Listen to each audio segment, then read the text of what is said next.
Mi hermana se robó mi identidad para casarse con mi novio. Y terminó embarazada de mi padre sin saberlo. Todo comenzó como una historia de celos comunes entre hermanas, pero terminó convirtiéndose en una pesadilla familiar tan desgarradora y retorcida que ni los mejores guionistas de drama habrían podido escribir algo semejante. Lo que en principio fue un pequeño resentimiento por atención y afecto, se convirtió en una conspiración cuidadosamente planeada que arrasó con todo: confianza, amor, dignidad y cordura.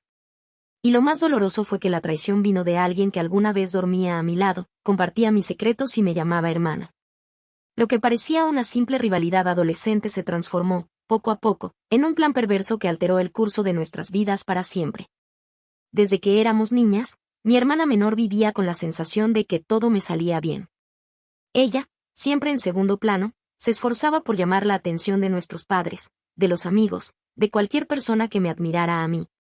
Su inseguridad se alimentaba con cada uno de mis logros, y yo no lo notaba. Mis victorias eran sus derrotas, y cada uno de mis errores era su pequeño triunfo secreto.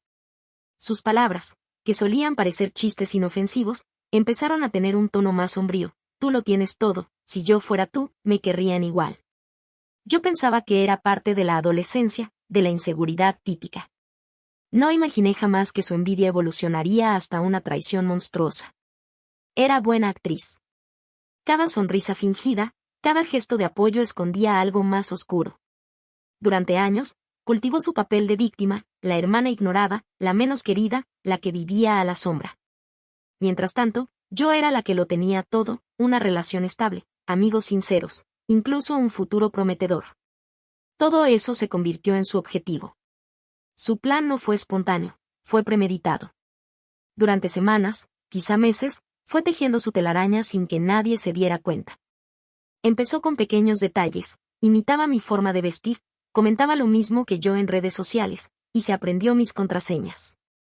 Nunca imaginé que todo eso era parte de algo mucho más macabro. Pero no solo era imitación. Era apropiación. Era una obsesión que mutó en identidad.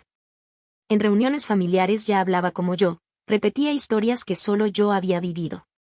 Mis amigos empezaron a notar extrañas coincidencias, como si una versión más ruidosa de mí anduviera suelta, ocupando mis espacios, imitando mis gestos, contando mis anécdotas como suyas. Pero siempre le di el beneficio de la duda. Porque es mi hermana. Porque jamás pensé que era capaz de hacerme pedazos desde adentro. Y quizás, también, porque me aterraba pensar que el amor que creíamos compartir era solo una máscara. Todo explotó cuando se enteró que mi novio, con quien llevaba 3 años, y yo estábamos por comprometernos. A partir de ahí, su obsesión se disparó. Durante semanas actuó de forma distante, pero nunca sospeché nada. Hasta que una noche, mientras yo dormía, tomó mi celular, lo desbloqueó con la contraseña que conocía desde hacía años y empezó su transformación. Copió mis fotos, las más personales, las que me mostraban feliz. Se empapó de mis conversaciones, mis gustos, mis gestos, mi manera de escribir. Creó un perfil en una app de citas y se convirtió en mí. Incluso empezó a practicar cómo sonreía yo frente al espejo. Suplantó mi identidad con una precisión escalofriante. Comenzó a vivir una vida paralela, una donde yo no existía. Lo más enfermizo es que no fue solo por venganza, sino por deseo real de destruirme. Suplantó mi identidad para seducir a mi propio novio, quien, ingenuo o cómplice, comenzó a distanciarse. Al principio pensé que era estrés del trabajo. Luego vinieron las excusas, las cancelaciones, las llamadas a deshoras. Un día simplemente desapareció. Su teléfono quedó inactivo, sus redes sociales fueron eliminadas. Nadie sabía nada. Fue como si se hubiera desvanecido del planeta. Me obsesioné con encontrarlo. Fui a su trabajo, a sus amigos, incluso hablé con su madre. Nadie sabía dónde estaba.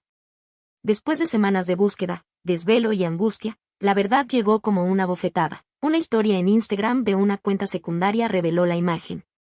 Él, de la mano con una chica que vestía como yo, se reía frente al mar. Pero no era yo. Era ella. Mi hermana. Usando mi ropa, mi estilo, mi vida. Mi mundo se derrumbó. Corrí a confrontarla. La encontré en la cocina, horneando como si nada hubiera pasado.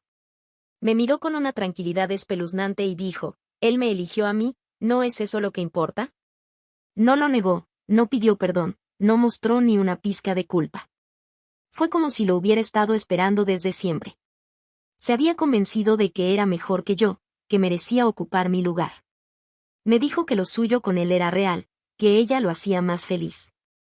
Que yo solo era la versión preliminar. Y en ese momento entendí que ella ya no era mi hermana. Era otra cosa.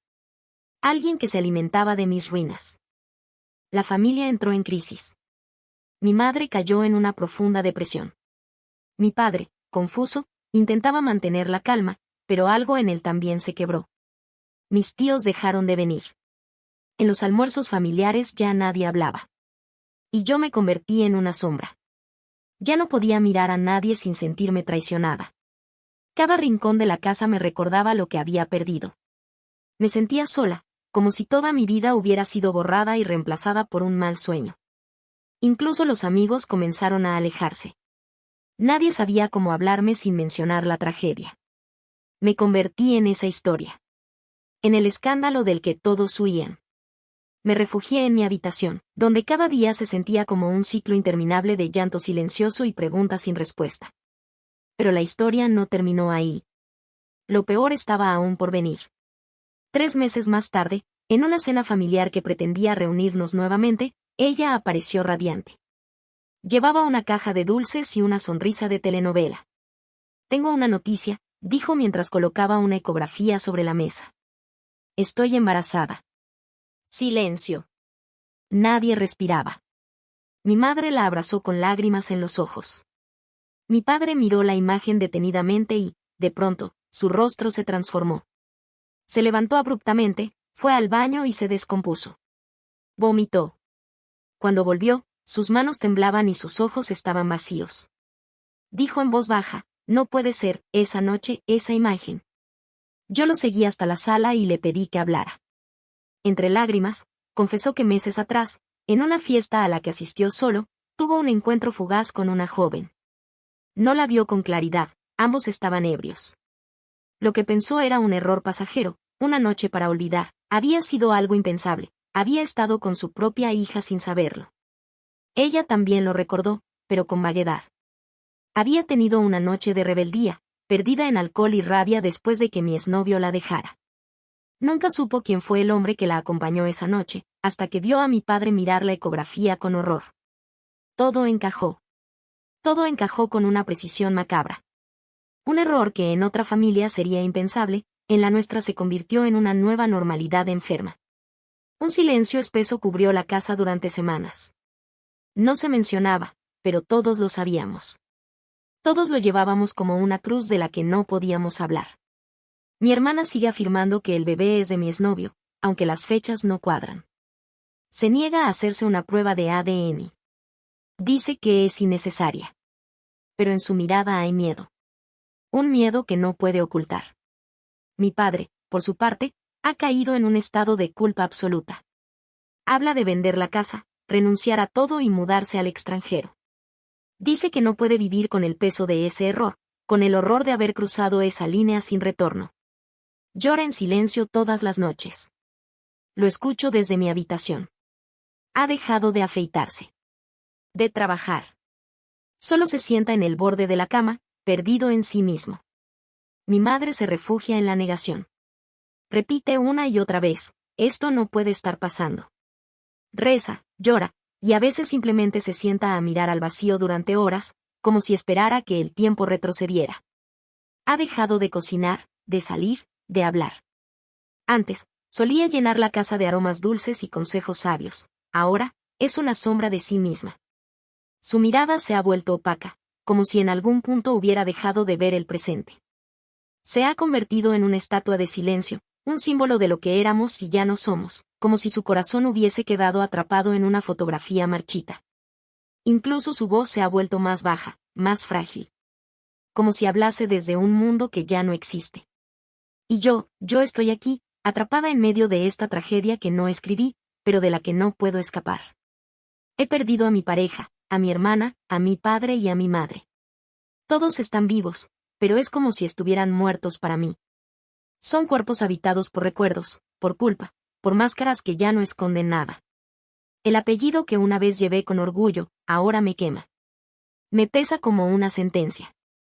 Me avergüenza como una cicatriz imposible de ocultar. Me cuesta mirarme al espejo sin ver el reflejo de la traición. He empezado a escribir para no enloquecer. Cada palabra es una forma de arrancarme esta pesadilla del pecho. Sueño con irme lejos. Con cambiarme el nombre, romper mi acta de nacimiento, fundirme entre desconocidos y empezar de nuevo donde nadie me conozca, donde pueda reinventarme sin que el pasado me alcance. Porque hay heridas que no se curan, por más que las cubras. Hay verdades que no se pueden perdonar, por más que el tiempo pase. Y hay familias que, lejos de sostenerte, te hunden hasta el fondo. Me imagino en un país distinto, en una ciudad sin eco, donde los rostros no me pregunten nada, donde el silencio no me persiga. Donde nadie me mire con lástima, donde mi historia no sea una pesadilla que otros murmuren con morbo en cenas de domingo. A veces pienso en dejar todo, el apellido, las fotos, la memoria. En mudarme a una cabaña solitaria y aprender a respirar desde cero. O en escribir todo esto, como lo estoy haciendo ahora, para exorcizar el veneno. Porque a veces, la sangre no une. A veces, la sangre corrompe. A veces, la sangre arrastra al abismo y no deja vuelta atrás. Y cuando ese abismo tiene tu nombre, solo te queda una opción, saltar o reconstruirte desde las ruinas. Aunque tengas que sangrar para hacerlo. Aunque tengas que aprender a vivir con cicatrices invisibles. Aunque no vuelvas a ser la misma. Aunque duela más sobrevivir que rendirse. Aunque tengas que reconstruirte sin tener idea de quién fuiste alguna vez.